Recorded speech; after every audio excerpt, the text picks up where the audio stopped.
Okay, my name is Ted Olsen. You guys all know me, you're my family. I'm deciding to talk about recent innovations and inventions in medicine. The reason why I went and decided to talk about this is, as you guys know, I'm hoping to become a nurse and become a flight nurse. So that's something that I care about. And then currently I work at the University of Utah as a pharmacy technician, and so we do a lot of meds for people that are on transplant patients. And what that entails is usually when they leave the hospital, they have about 16 to 17 meds that they start, where previously they probably weren't on those 16 to 17 meds. And I was kind of curious, after a really busy day of transplants, what was happening for those patients that maybe they would get them off those meds, and what the future of that looks like. So the first innovations and inventions I decided to look into are the transplant and organ drugs. And there's kind of two different things that I decided to talk about. The first one is changes in anti-rejection therapy. So when a transplant patient gets a new organ, they have to start taking anti-rejection meds, which helps their organs or their body not reject the organ. And usually that entails a lifetime worth of drugs. And so one of the recent things is something that they've changed with bone marrow.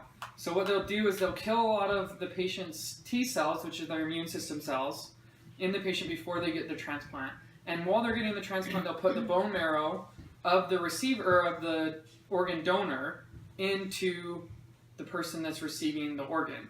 So the person gets an organ and they get the bone marrow. What the bone marrow does, it helps rebuild their T cells, and these new hybrid cells of their T cells and the patient's bone marrow T cells help the body not reject the new organ, which in the future can help prevent them from having to take anti-rejection drugs. The second system is called the perfusion system, and this is going to be changing a lot in the access to how many organs are available. In the past, what they would use to transport organs is an ice chest full of ice, and they keep the organ around freezing temperature. That worked, but it doesn't work very well. It gives about a 6-hour time frame for a heart. But there's a lot of hearts that are trying to go farther than 6 hours away. And so there's a new system. I'll show it to you. It's this perfusion system. So what happens is this one's got a liver in it, and the liver is transported with an oxygen-rich blood, goes into the organ. The organ is basically alive. It uses a ventilation system that contracts the organ and makes it act in its proper function. So instead of being frozen, it's shipped alive. I'm going to show a video of a heart, so if anybody's squeamish, don't be. Too bad. Alright, let's get this big.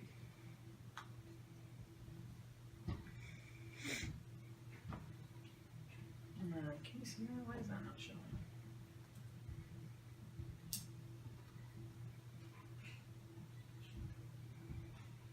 That's weird. It worked the last time. Is that PowerPoint? Okay, we'll just watch it on the laptop because we're closer than quarters.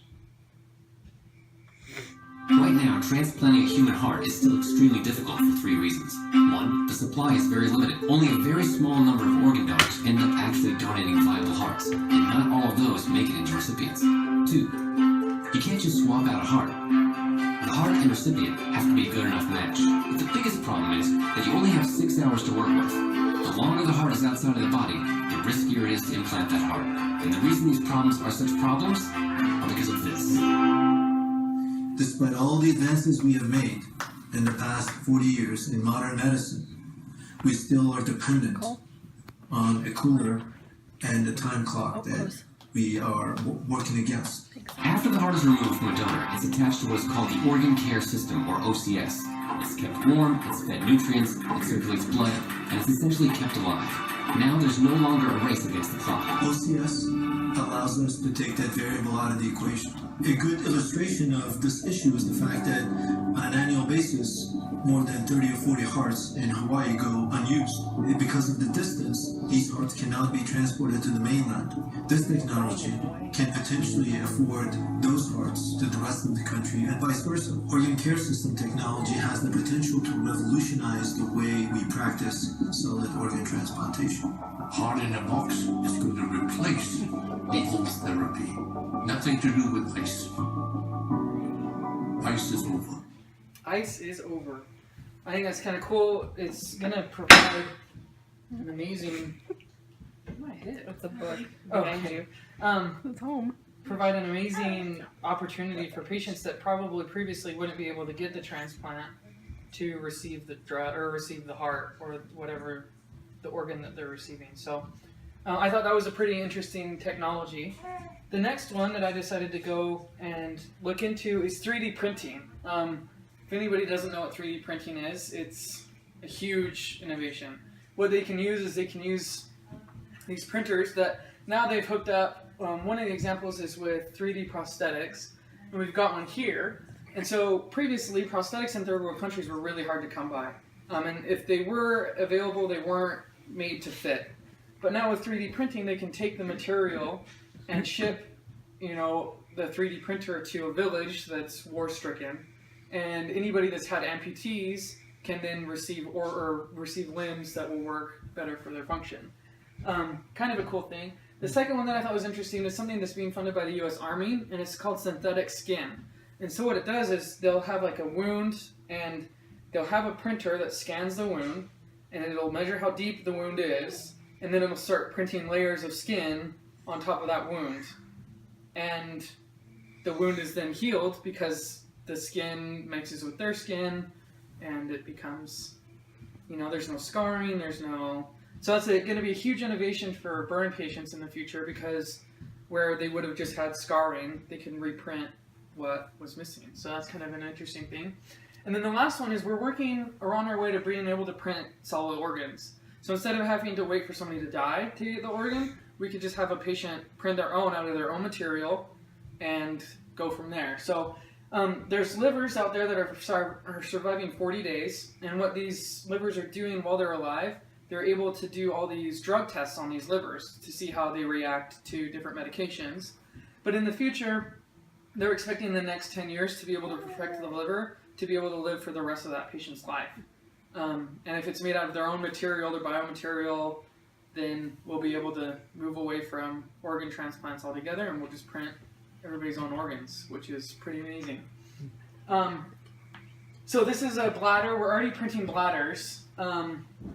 And there's a video on it, but it's super technical, and I don't even understand how it works, and it's like all these different contraptions, so I won't show that because it doesn't really do anything for even me. So, but there it is in a jar. They've transplanted that into a patient, and it's now his new bladder. So kind of cool, really cool. Then that led me to think, you know, wanting to research that if everything is so science fiction, it sounds like we're on an episode of Star Trek with all the things that I was researching, and unfortunately, there was still more stuff that I thought was, you know, I can't believe that was actually what we're doing. The next thing that I've decided to focus on is everybody has a Fitbit nowadays, but the future of the Fitbit is pretty amazing. It's like a Fitbit on steroid. What these are able to do is it can monitor blood glucose, so diabetes testing will be a thing of the past. No longer will you have to do needle pricks and blood glucose and run it through your machine, so test strips and lancets are out. It can also tell if somebody's dehydrated, if they have hypertension. There's an even way that you can tell from the way you sweat that you can tell if you're pregnant. And so pregnancy tests can be done like live with a wrist monitor. So as soon as conception happens, you'll be able to know, which is kind of amazing. And one of those things that is going to do is that on patients that do have glucose issues, is it'll send live numbers to their doctors and their specialists, and they'll be able to see, oh, here, this is what his blood levels are doing, this is when he's having issues, you know, is he eating certain things during the day that he shouldn't be eating, and they'll be able to monitor that with the patient and have that all be sent real time. And then this other one's called the neurovascular stent retrievers, and the current way that we remove tumors, remove tumors when there's a stroke, is we just give a drug to a patient. And that drug is about 1 in 3, or is effective 1 in 3 times. So that means 2 out of 3 patients aren't having their strokes cared for effectively. And so what these stent retrievers do is you put them in through your bloodstream, it travels through your bloodstream to where the clot is, it pierces the clot and expands, and it breaks up your clot. And so instead of a drug that's only 1 in 3 effective, it's 3 out of 3. And because it goes quicker than the drug inside of the bloodstream, it's able to remove the stroke or the tumor so that stroke patients are able to recover faster with better success. So that's kind of amazing. So I was able, on the last one, I wanted to reach out and find out what's happening with flight nursing and some of the things that are happening there.